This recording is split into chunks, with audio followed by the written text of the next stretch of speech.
And when you're fishing heavy cover like this, honestly the best way to get fish in the boat, provided they don't have a giant clump of grass on them, is to boat flip them. And almost any time I'm using a bait caster, unless they're super big, like 6 pounds is kind of where I draw the line to boat flip. I've seen dudes boat flip 10 pounders before, but I don't know, that scares me a little bit. So basically 6 pounds and less, and if you're up north, that's gonna be just about every bite you get.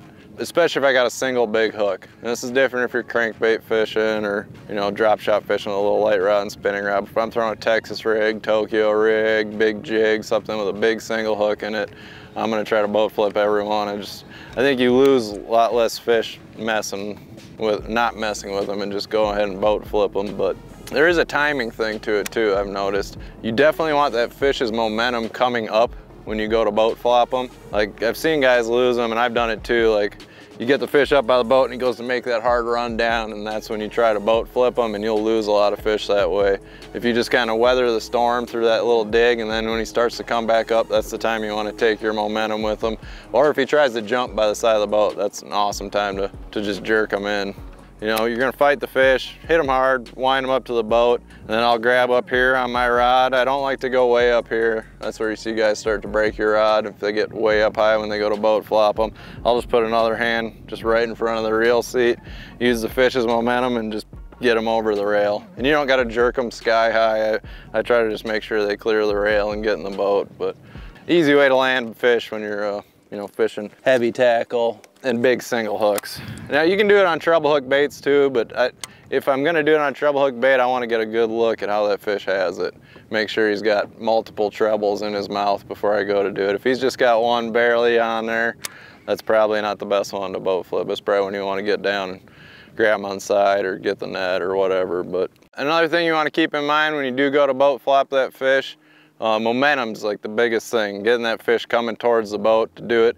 But another thing, you don't have to yank them straight up and down. That's when you see guys break their rods, when, you know, they try to want to land the fish right on their feet. I'll actually take a lower angle. I'm not gonna lift straight up really.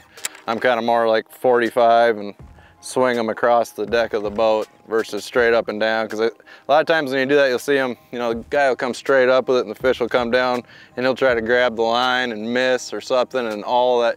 You get that rod at such an angle, when that weight of that fish shocks down on it, that's when a lot of guys will break their rod. Where if you keep it off kind of 45 to the side, when you swing him and he goes down, he's not gonna have that much pull on your rod and get you in that weird spot, high sticking, where you end up breaking the tip off your rod or doing something stupid.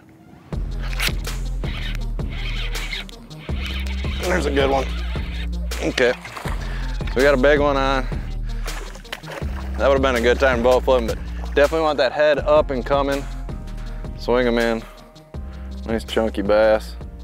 Again, pin deep meat.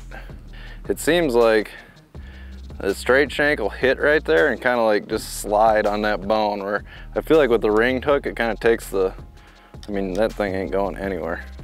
It kind of takes the path of least resistance, because I feel like it gives it a little bit of swivel room on there.